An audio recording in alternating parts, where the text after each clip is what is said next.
আসসালামু আলাইকুম সবাইকে। কেমন আছেন সবাই? আশা করি আল্লাহর অশেষ রহমতে আপনারা সবাই ভালো আছেন, সুস্থ আছেন। আলহামদুলিল্লাহ, আমরা আল্লাহ পাকের ইচ্ছায় ভালো আছি। এতে সকাল থেকেই আমি আমার ব্লগটা শুরু করে দিলাম। আজকে সকাল সকাল পরোটা বানাচ্ছি, পরোটা নাস্তা খাবো। সকালবেলা আজকে মাছ ঘাটে গিয়েছে মাছ আনতে, বাসায় তেমন মাছ নাই, সেজন্য সকালবেলা আজকে ঘাটে গিয়েছে মাছ আনতে। ভাবলাম যে মাছ আনার আগে নাস্তাটা শেষ করে নিই, দেখা যাবে যে মাছ নিয়ে আসলে মাছ কাটাকাটি করতে করতে অনেক বেলা হয়ে যাবে, নাস্তাটা খাওয়া হবে না। সেজন্য পোলাপানের জন্য নাস্তা বানাচ্ছি। ভাবলাম যে আমাদের জন্য বানিয়ে ফেলে আজকে পরোটাই 2 রকম বানাবো। পরোটা যখন বানাচ্ছি সবার জন্য পরোটাই বানিয়ে ফেলি তাহলে। এই তো আজকে পরোটা বানাচ্ছি, সেই জন্যই পরোটা বানাচ্ছি। চা দিয়ে খাবে পরোটা সবাই। আজকে সহজ করলাম কাজটি। আর যেদিন আমাদের মাছ ঘাটে যায় সেদিন দেখা যায় 2-3 আইটেমের মাছ নিয়ে আসে। বড় মাছ নিয়ে আসলে কেটে নিয়ে আসে।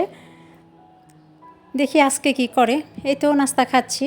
আর এখানে রোহানকেও দিয়ে দিয়েছি। আমি সাধারণত দুধ চাটা বেশ একটা খাই না, এটাই আমার সমস্যা হয়। আজকে একটু শুধু পরোটাটা ভিজিয়ে ভিজিয়ে রোহানের সাথে একটু খেলাম চা দিয়ে, পরোটা দিয়ে। তবে বেশ মজাই লাগলো, কিন্তু পেটে তো আর সহ্য হয় না, গ্যাস হয়ে যায়। আর এই তো ওদেরকে সবাইকে নাস্তা দিয়ে দিলাম।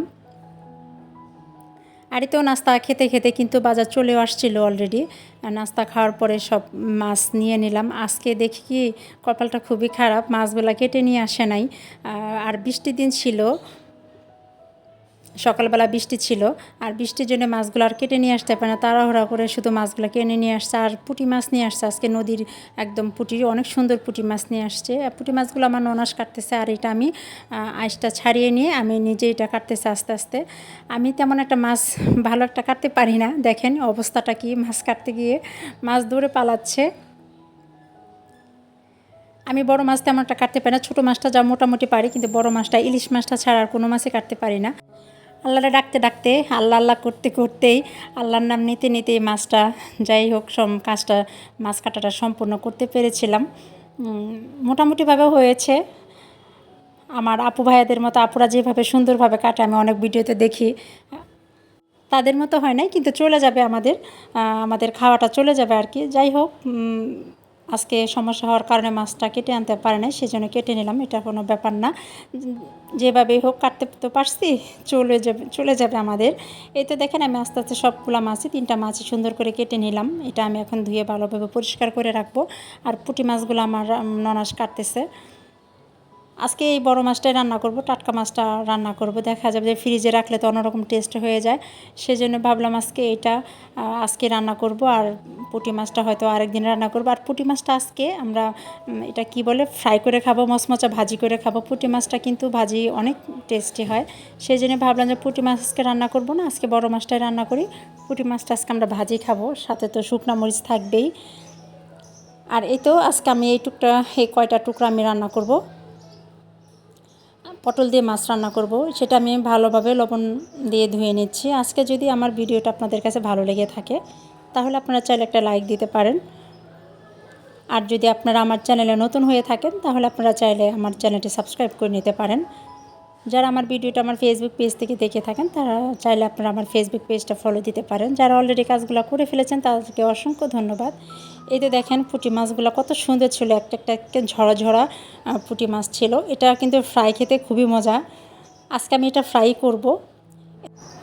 মাছগুলো কেটে ভালোভাবে পরিষ্কার করে ফ্রিজে রেখে দিলাম। আর যেগুলো রান্না করব সেটা নিয়ে রান্নায় চলে আসলাম। এই তো মাছগুলো ভাজি করে রান্না করবো। আর পাশের চুলায় আমি পটল ভাজি করব। পটল দিয়ে আজকে মাছ রান্না করব, পটলটা ভাজি করে রান্না করব আজকে। এই তো পটল ভালোভাবে কেটে নিয়েছি, সিলে নিয়েছি। সেটা আমি এখন পেঁয়াজের সাথে কিছুক্ষণ ভাজি করব। পটলটা দেখা যায় কি একটু ভাজি করে না নিলে একদম কাঁচা কাঁচা কেমন জানি থাকে, দেখতেও সুন্দর লাগে না। খেতে তো দেখতে যেটা সুন্দর না হয়, খেতেও কিন্তু তেমন একটা বেশি ভালো লাগে না। সেজন্য ভাবলাম যে পটলটা একটু ভাজি করে নিই, এদিক দিয়ে মাছ ভাজিটাও হয়ে যাক। এতে দেখেন আমি কিন্তু পটলটা ভাজি হয়েছে। পটল আমি সব মশলা দিয়ে দিয়েছি, সব ফাঁকি মশলাগুলো দিয়ে দিয়েছি। দিয়েও একটু ভাজি করে নিলাম। অল্প একটু পানি দিয়ে মশলাটা কষিয়ে নেব।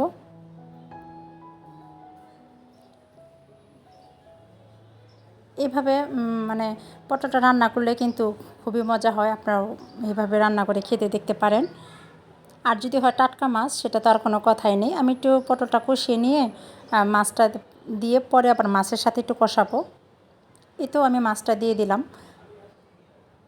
মাছটা দেওয়ার পরে আমি আর 2-3 মিনিট, বেশিক্ষণ না, 2-3 মিনিট কষিয়ে ঝোল দিয়ে দিব।